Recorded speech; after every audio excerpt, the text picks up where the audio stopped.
축복 주신 주님 찬양하리 모든 날이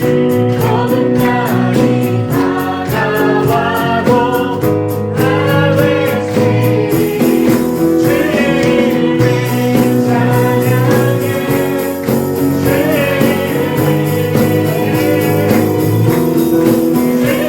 주님을 찬양해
이를 먹는 꽃과 같네. 나의 이름하고 함께와 같이 주는 나를 붙드시고 나를 지키시며 날 위하여 하시네. 나를 몸을 뛰어가시네. 이를 먹는 것과 같네. 나의 이름하고 함께와 같이 주는 나를 붙드시고 나를 지키시며 날 위하여 하시네. 예배를 위해서 같이 기도하겠습니다. 사랑이 많으신 하나님 아버지, 오늘도 저희를 예배의 자리에 불러주셔서 감사드립니다. 이제 곧 저희 중고등부가 수련회를 갑니다. 그저 즐겁고 시끄러운 시간이 아니라 하나님을 더 깊이 만나는 시간이 되게 해주세요. 우리 모두가 하나 되어 주님을 예배하게 해주세요. 또 필그림 교회를 위해 기도합니다. 이 교회가 하나님 안에서 잘 자라나게 해주시고 많은 사람들이 예배드리러 올 수 있도록 인도해 주세요. 예수님의 이름으로 기도드립니다. 아멘.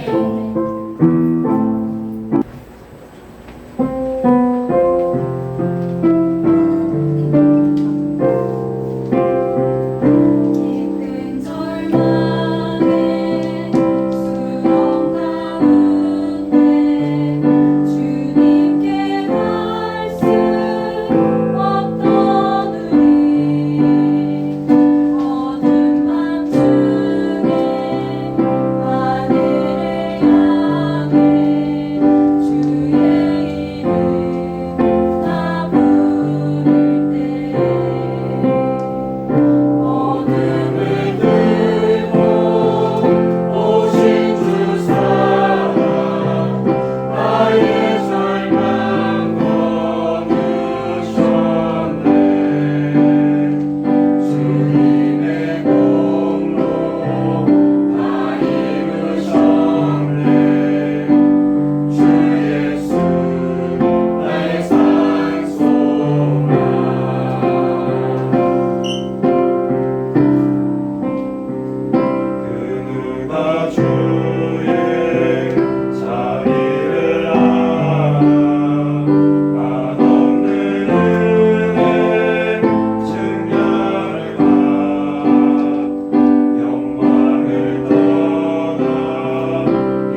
당신의 행복은 얼마짜리입니까? 라는 제목으로 말씀을 나누고자 합니다. 찬양대 귀한 찬양 감사드립니다. 기억나시나요? 첫 주에 찬양대를 만들고 처음 추수감사주일이었나요? 저희가 한대 쓰셨을 때 여기에 한 분 앉아 계셨습니다. 한 분과 한 아이가 앉아 있었죠. 근데 오늘은 찬양대가 쓰시고도 자리에 앉아 계신 분들이 꽤 많아서 참 은혜가 됐습니다. 다사다난한 한 주였습니다. 그렇죠? 네. 지금 전국이 수해로 인해서 특히 광주 지역은 비로 인해서 큰 피해를 입어서 많은 사람들이 도탄에 빠졌습니다. 또 오산에 정확하게 7월 16일이었습니다. 그날 저는 굉장히 신났어요. 제 생일이었거든요. 그래서 근데 뉴스에 오산에서 옹벽이 무너졌어요. 전혀 무너질 거라고 생각하지도 못했고 무너지면 안 되는 그것이 무너지는데 뒤에 있는 자동차 블랙박스 화면에 다 담겼더라고요. 차 2대가 가고 있는데 벽이 무너져 내리면서 토사가 차를 완전히 뒤덮었어요. 119가 바로 출동했는데 토사를 치우느라고 꽤 오랜 시간이 걸렸어요. 그치 서연아? 얼마나 걸렸을까?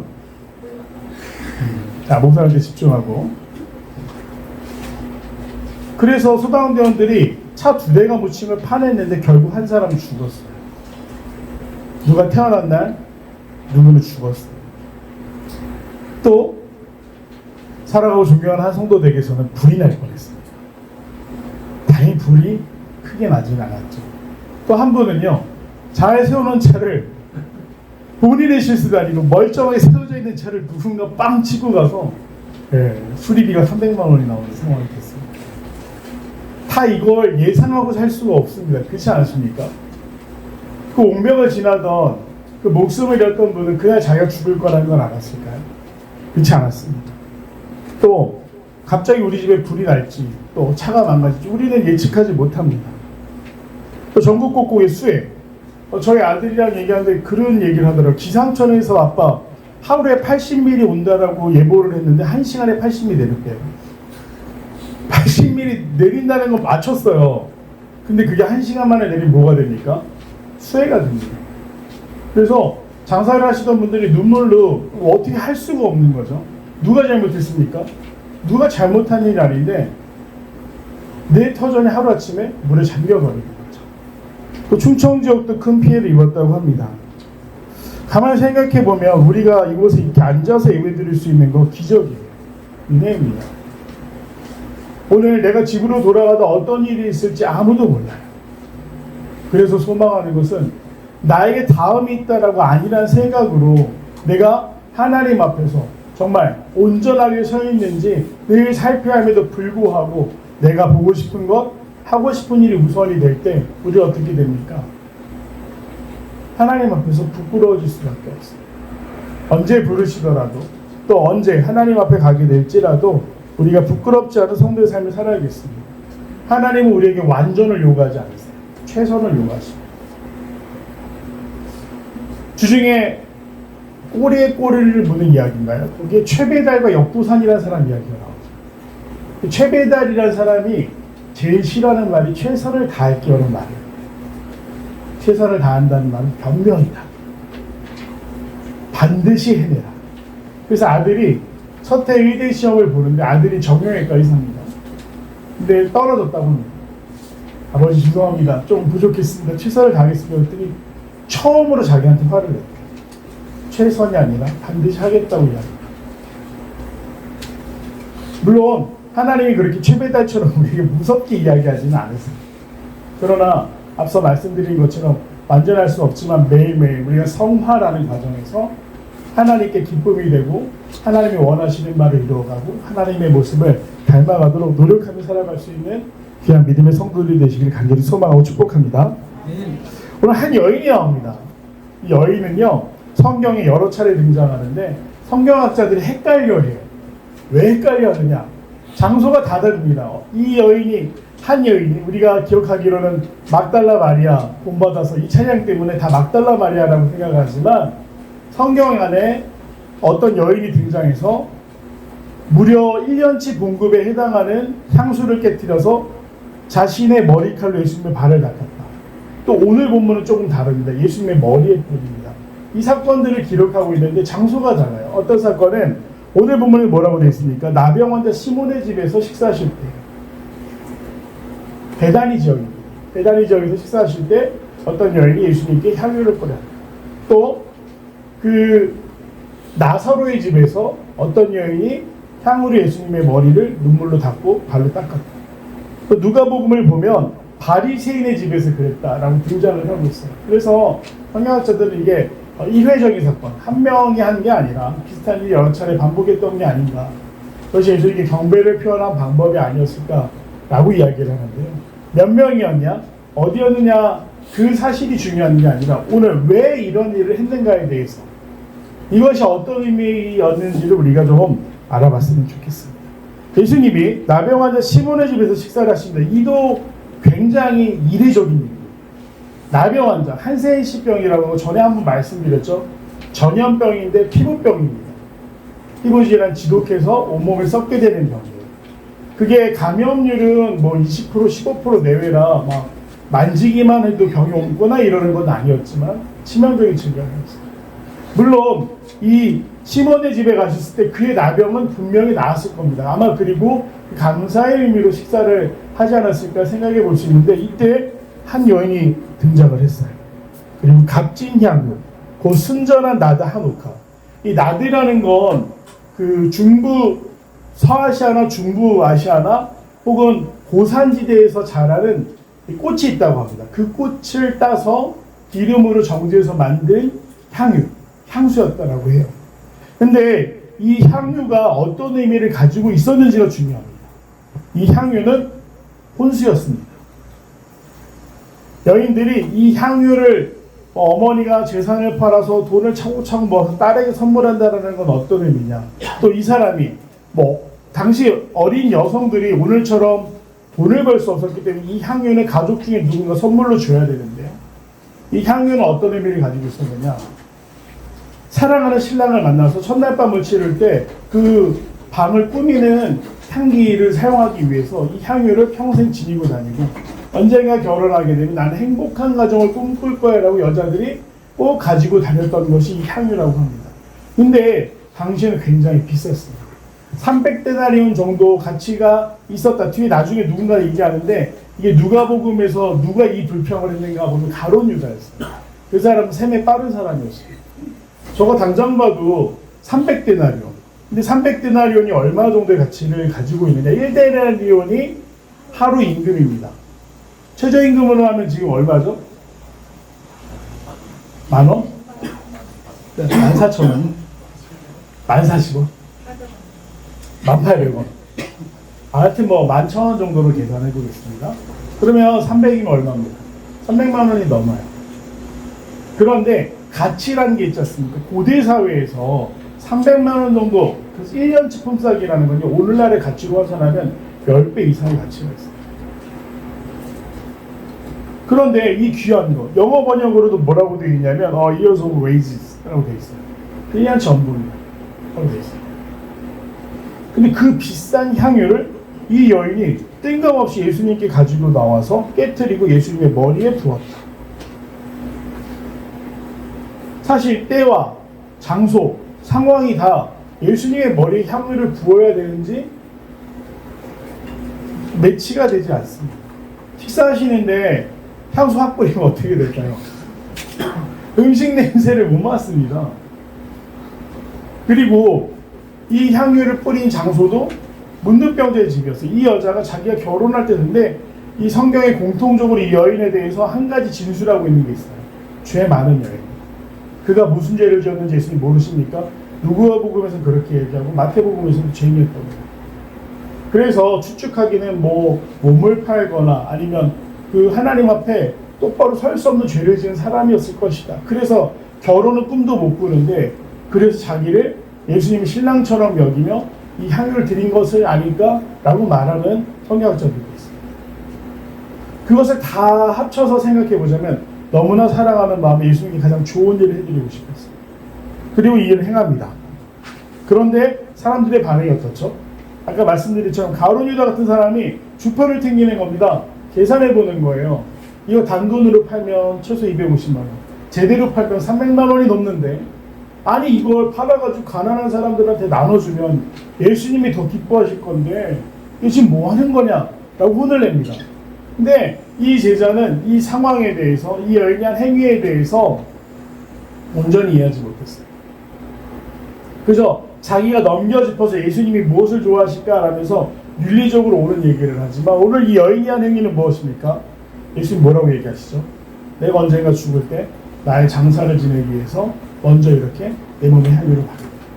자, 향유의 사용처 두 번째가 바로 등장했어요. 첫 번째는 부부가 결혼식하는 날 그 혼방을 예쁘게 꾸미기 위해서 사용하고요. 두 번째는 언제 사용하느냐? 시신이 부패할 때 썩는 냄새가 너무나 지독하기 때문에 그 시신이 부패할 때 향유를 뿌리는 거예요. 예수님께 중의적인 의미가 다 있습니다. 신랑 되신 예수님, 그리고 또한 그 죽음을 예비하면서 예수님의 죽음이 정말 썩어가는, 악취가 나는 죽음이 아니라 향기가 나는 죽음이 될 것이다. 예수님 그걸 알고서 이 여인의 행위를 너무나 고마워하고 즐거워하실 수밖에 없었죠. 그런데 사람들은 온전히 이해하지 못했습니다. 이 여인은 자신의 전부를 드린 거예요. 자신의 미래를 드린 겁니다. 자신이 가장 소중하게 바라던 일을 예수님께 아낌없이 드렸어요. 그리고 예수님은 그 일을 칭찬하고 기뻐하십니다. 사람들의 생각에는 맞죠. 예수님이 여태까지 보여주신 모습을 보자면 그걸 팔아서 좋은 일에 썼으면 얼마나 좋았을까. 그러나 예수님의 죽음에 대해서, 십자가에 대해서 아무도 예배하지 않았고, 또 예수님이 3번이나 자신이 죽을 것을 제자들에게 가르쳐 주셨음에도 아무도 받아들이지 못하는 상황 가운데, 그걸 그날이 오겠어? 라고 낙관하는 상황 가운데 이 여인이 누구인지 처음에 이름이 밝히지 않은 이유는, 이 여인의 이름이 요한복음 이제 막달라 마리아라고 등장을 합니다. 그런데 왜 다른 사복음서에서는 등장하지 않았을까요? 살아있었기 때문에. 이 여인의 명예를 지켜주기 위해서. 죄인이었다고 나오지 않습니까?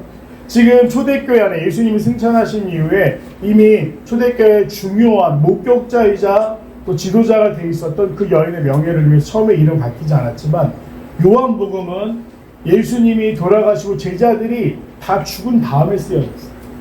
그렇기 때문에 그 여인의 명예가 아니라 정확한 정보를 남기기 위해서 막달라 마리아라고 하지만, 이 여인이 예수님께 어떤 마음으로 나아갔고 자신이 받았던 위로를 어떻게 표현했는지를 성경은 이야기하고 있습니다. 이 여인은 그 향유 옥합 때문에 행복한 것이 아니라 그것을 예수님께 드려 여인이 예수님의 장례를 위해서, 혹은 예수님을 자신의 마음속에 신랑처럼 생기고, 요새 아이돌 팬들이 뭐 한다고 그러죠? 선물 바치는 걸 뭐 하고,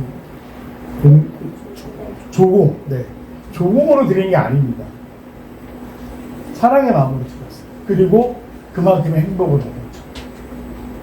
제가 그저께 설교를 정리하고 예전에 설교했던 것도 한번 읽어보고 하다가 영상 하나를 발견했습니다. 너무 웃긴 얘기가 있어서 이게 말하면 안 되는데, 안 웃기면 어떡하죠? 근데 행복에 대한 이야기를 하고 있었어요. 뭘 할 때 행복하십니까? 라는 질문을 제가 하고 있더라고요. 그리고 제가 그걸, 저는 지금 저희 가족들 중에서 저희 가족에게 뭘 할 때 행복해? 라고 물어봤다고 합니다. 제가 큰애한테 물어봤어요. 그때는 아마 초등학교 1, 2학년 정도 됐을 겁니다. 너는 뭘 할 때 행복해? 라고 물었더니 저희 아이가 이렇게 대답했어요. 짜장면 먹을 때.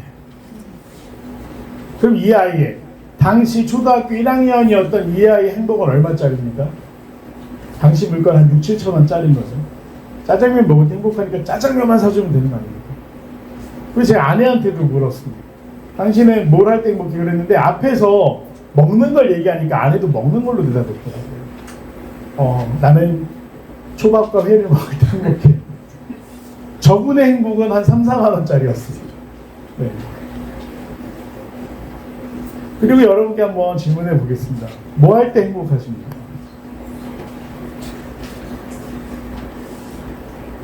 오뎅 먹을 때?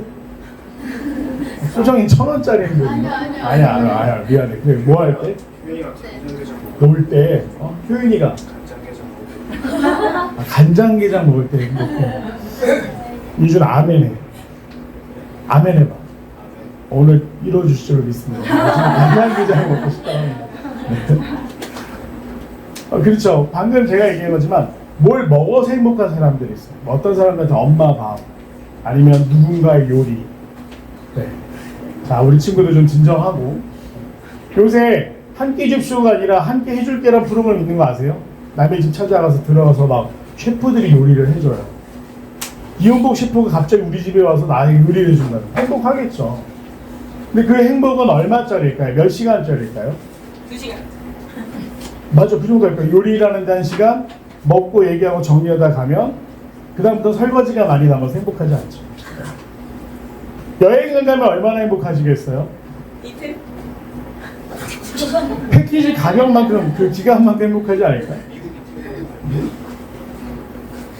제가 한번 그 올해 이제 내년 내후년에 몽골 단기 선교를 준비하고 있습니다. 올해 몽골을 한번 가봐야겠다고 열심히 상품 나오고 이런 걸 찾아봤습니다. 근데 좀 운이라고 말하면 안 되지 못서 좀 시기적으로 안 맞았던 것 같아요. 왜냐면 사람들이 일본은 지진 난다고 그래서 안 가고요. 다른 데는 비싸서 안 가니까 요새 몽골이 대안으로 뜬대요. 그래서 몽골 패키지가 다 가격이 많이 올랐더라고요. 그러면 뭐 제가 한 3박 4일 다녀온다? 여행을? 그 3박 4일 동안 행복하겠지만 돌아오면 어떻습니까? 현실로 돌아와야겠죠.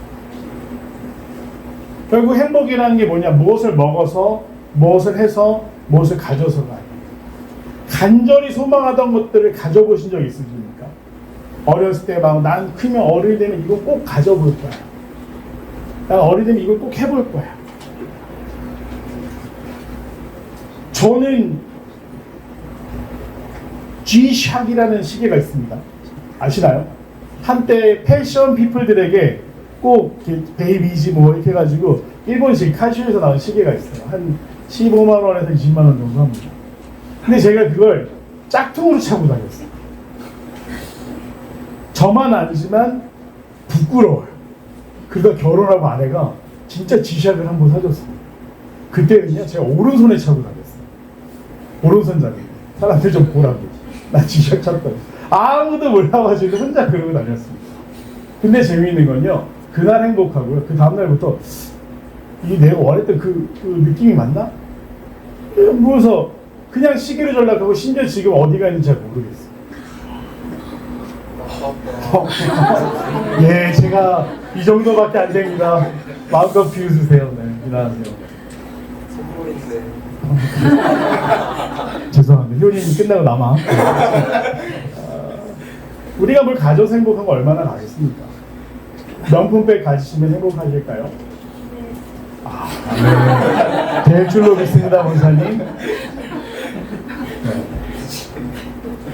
근데 제가 확신할 수 있는 건 한 달은 행복하실 수 있어요. 그 다음부터는 잘 되면 애물단지가 되는 거고요. 시즌 지나면요. 이걸 누굴 줄까? 어떻게 할까? 네. 결국 집안 장롱만 차지한 애물단지로 전락하게 됩니다. 저는 이 땅에서 살아가면서 누리는 모든 것이 무의미하다는 얘기를 하는 거예요. 맛있는 거 드실 필요 없어요. 여행 가지 마세요. 물건 살 때 이 얘기를 하는 게 아닙니다. 진짜 행복이 뭐냐. 그것들은 삶에서 잠깐 내가 내 마음에 기쁨이 되고 뭔가 기분을 환기시킬 수 있는 도구가 되지만 진정한 회복은 예수님을 제대로 만나 그 예수님께 내 삶을 온전히 드리는 게 행복이라는 걸 깨달을 수 있는 애 우리가 있게 가길 소망합니다. 이 여인이 이 향유옥합이 아깝지 않았던 이유가 무엇일까요?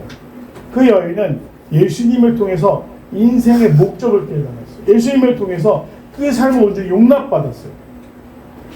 만약에 지금 우리 친구들 좀 떠들어서 한번 예를 들어볼게요. 채원이가 길을 가는 채원이가 뭔가 잘못했어요. 사람들이 다 수군거리는 거예요. 어떤 마음이 될까요? 사람들인데 가기 싫어집니다. 더 나아가면 나중에 어떻게 되는 줄 알아요? 차라리 죽는 게 낫지라는 생각이에요. 이 여인이 그랬습니다. 근데 예수님을 만났어요. 예수님이 뭐라고 그랬는지 아십니까?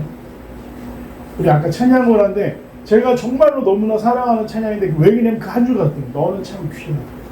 날 위하다 하시네. 이 여인을 향해서 다 손가락질하는데 아니다. 너는 귀한 하나님의 딸이다. 라는 걸 깨닫게 하셨기 때문에 이 여인은 예수님을 향해서 이 옥합을 깨뜨릴 수 있었던 것이죠. 사람들은 온전한 우리의 모습을 인정해 주지 않아요. 자기들이 원하는 대로 보고 마음에 안 들 때 평가하죠. 근데 예수님 그러지 않았어요. 그래서 이 여인이 행복할 수 있었어요. 오늘 앞서 말씀드린 것처럼 이곳에 앉아서 예배하는 것이 우리가 행복이라고 이야기를 했습니다. 이 여인 예수님 곁으로 나아갔어요. 그리고 그분께 정말 자신의 가장 소중히 여기던 것을 드렸을 때 여인은 분명 행복했을 거예요. 다시 한번 우리가 마음속으로 우리 자신에게 나는 지금 행복한가? 우리 행복하기 위해 무엇을 하고 있는가? 생각해 보시면서 누리고 가지기 위한 행복이 아니라 오늘 예수님을 올바로 알 때 우리가 얻을 수 있는 그 평안과 행복을 경험할 수 있는 귀한 성도들이 되시길 간절히 소망합니다. 예수님과 함께하는 것이 얼마나 큰 기쁨인지 아시기를 두려움이 사라지고 근심과 걱정이 사라지고 무엇보다 내가 왜 살아야 되는지를 날마다 우리에게 말씀해 주시는 그 친밀함, 그렇게 예수님과 동행하고 있어요. 그리고 이 순례 여정을 나아갈 때 우리는 끝까지 완주할 수 있는 걸 얻게 됩니다. 너무나 안타까운 것은 우리가 살면서 가끔 이것을 잊거나 아니면 분주함으로 인해서 놓칠 때가 있어요.